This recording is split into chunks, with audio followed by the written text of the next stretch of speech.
Shaburrux presenta Ecos de Terror.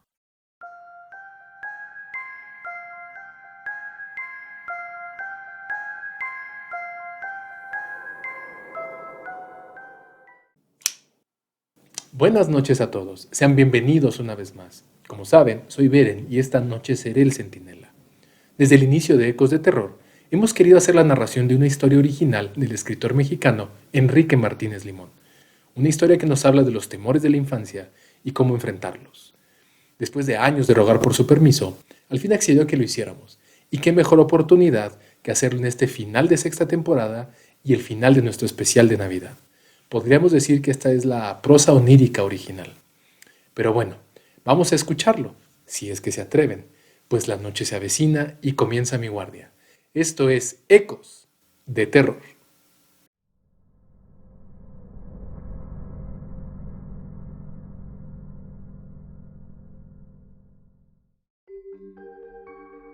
Aquello debía terminar. No era normal que un niño de 9 años durmiera con la lámpara encendida todas las noches y teniendo a su lado aquellos objetos defensivos. Aunque, pensándolo bien, tampoco era saludable para él que su madre llegara todas las noches después de las 11, ni que pasara todo el tiempo solo y encerrado. La madre de Horacio se aterraba en verdad al pensar lo que pudiera ocurrirle a él mientras ella no estaba en casa.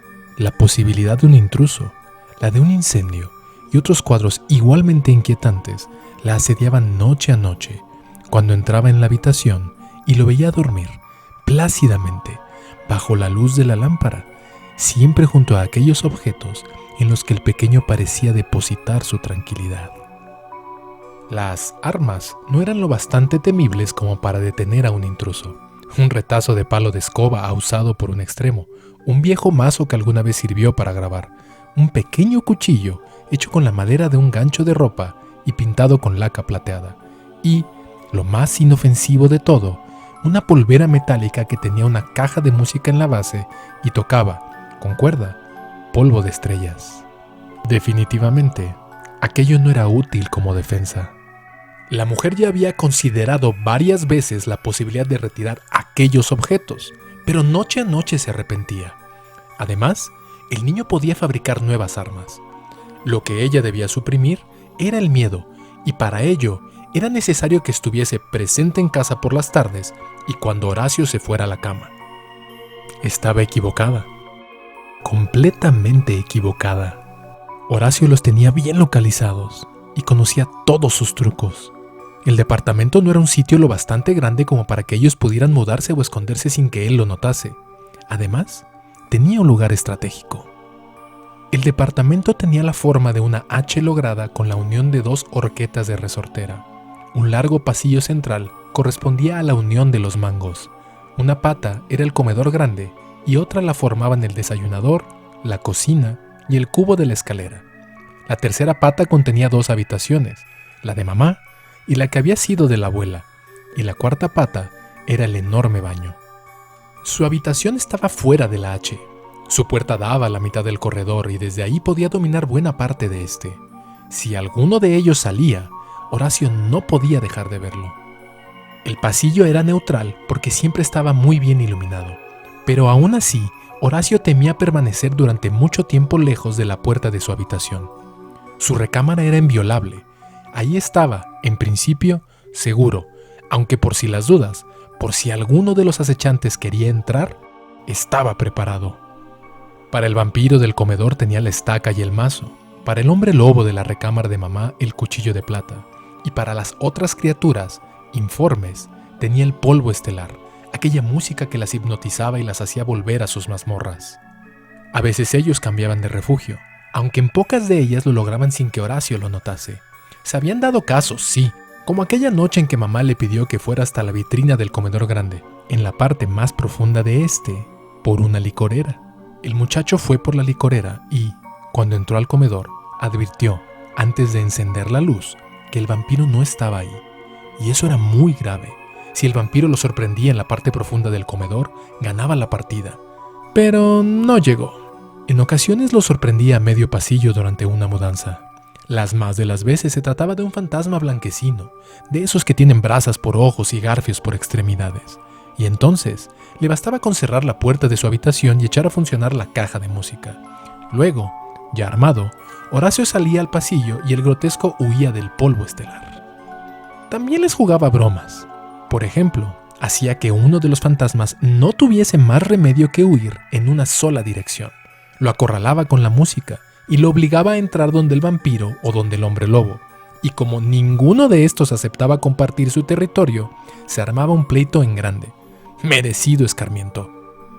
La presencia de la luz era un requisito para poder dormir tranquilamente. La pantalla de la lámpara era, en realidad, un arma secreta. Los tonos purpurinos que despedía atemorizaban a los acechantes y les impedían entrar en la habitación. Lo de las bromas había tenido que cesar a últimas fechas, a raíz de un incidente con el vampiro.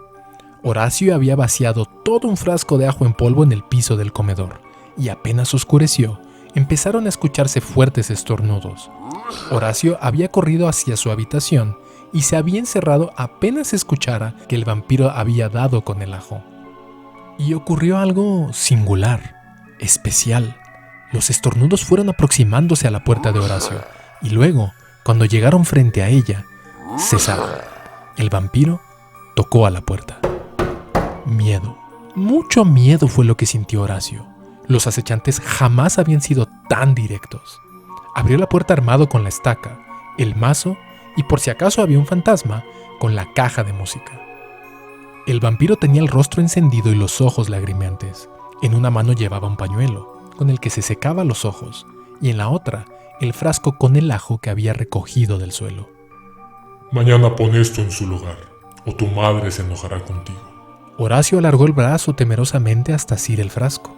Cuando ya lo tuvo, hizo por cerrar la puerta, pero el vampiro lo detuvo con un ademán, levantó el índice y dijo con reconvención: Ajo, crucifijos y todos los trucos corrientes están fuera de nuestras reglas. Recuérdalo. Horacio dejó de colocar trampas, pero no lo hizo por respeto a las reglas, sino por no comprenderlas. ¿Qué clase de vampiro era aquel que tocaba las puertas y advertía sobre la irritación de mamá? Luego vino lo del grotesco, un fantasma transparente que pilló a Horacio en el corredor mientras jugaba Sandokan y los piratas, interpretando alternativamente todos los papeles. El juego se había prolongado hasta el anochecer sin que Horacio lo notase, y cuando se percató de que las tinieblas habían descendido, ya era tarde. El grotesco había salido de la recámara de la abuela y estaba sobre él. La caja de música estaba lejos, una terrible distracción, y el grotesco ya lo amenazaba con sus garfios. Horacio intentó correr, pero parecía como si las filosas zarpas lo hubieran atrapado por la ropa y lo arrastraran hacia la enorme garganta ventral del fantasma. El vampiro apareció entonces y cruzó el corredor, avanzando hacia donde Horacio y el fantasma se encontraban. El muchacho pensó que tendría una doble tortura, y un segundo después, cuando el hombre lobo salió de la recámara de mamá, Horacio estuvo seguro de que había llegado su último instante. Pero no fue así. El vampiro y el hombre lobo, lejos de dañar a Horacio, echaron mano al grotesco y lo destrozaron en 1000 pedazos. Aquello era más de lo que Horacio podía tolerar. Un vampiro y un hombre lobo que luchan contra un fantasma para defender a un niño no pertenecen a la clase de monstruos que es digna de ser vencida. Como represalia, aquella noche apagó todas las luces y guardó las armas en el ropero. Horacio dormía tranquilamente cuando su madre encendió la lámpara. Las armas ya no estaban ahí. El niño había perdido el miedo. Buena cosa. Y más si se piensa que la madre había conseguido el cambio de turno y en adelante podría estar con su hijo por las tardes y arroparlo a la hora de dormir. Al día siguiente, cuando llegó la oscuridad, Horacio se puso nervioso. Solo podía sentir la presencia de su madre, así que la casa estaba sola. Los acechantes se habían marchado. Buscó nerviosamente por todos los rincones, apagando siempre las luces, deseando vivamente que apareciese un grotesco, o el hombre lobo y el vampiro. Pero nada ocurría. Las habitaciones estaban desiertas. Por favor, dijo a la oscuridad, sollozante. No se marchen, jugaré limpio. Entró hasta el rincón más oscuro y profundo del comedor grande, y susurró fervientes súplicas a las paredes desnudas. Afilaré nuevas estacas, conseguiré un verdadero cuchillo de plata pura. y no volveré a romper las reglas, lo juro. De pronto, cuando rodeaba la mesa, unos brazos fuertes lo atraparon y su cuerpo fue a dar contra un cálido regazo. Pudo sentir las finas ropas del vampiro contra su rostro y su oído, aplicado a un pecho animado, escuchó con resonancia la gentil voz del monstruo que le decía: Está bien, Horacio, está bien. Hoy descansa. Mañana volveremos. Las grandes manos del vampiro le acariciaron el pelo y luego con infinita ternura lo pusieron de pie y le dieron una amistosa palmada que lo invitaba a salir del comedor. ¿Qué cosas dices, hijo? Se escuchó la voz de la madre aproximándose al comedor. Nada, mamá, nada. Pero estás llorando. No es nada, mamá. Es que creí que me había quedado solo, respondió mientras entraba a su recámara. Segundos después, la madre escuchó desde el pasillo que Horacio había puesto a funcionar la caja de música. Y la casa se llenó con polvo de estrellas.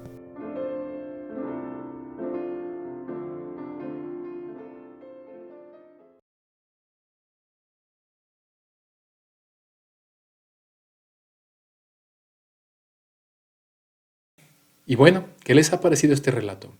A nosotros siempre nos ha afectado de manera muy profunda, pues nos hace reflexionar que esos monstruos que supuestamente habitan en los rincones pueden ser en ocasiones nuestros aliados. Les agradecemos mucho que nos hayan acompañado por una temporada más y les agradeceremos más que den like a nuestro contenido, que lo compartan y se suscriban a todas nuestras plataformas si es que no lo han hecho. Nos veremos en la siguiente temporada. Por el momento les agradecemos nuevamente, les deseamos un feliz año y que descansen. Hasta pronto.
Ecos de terror.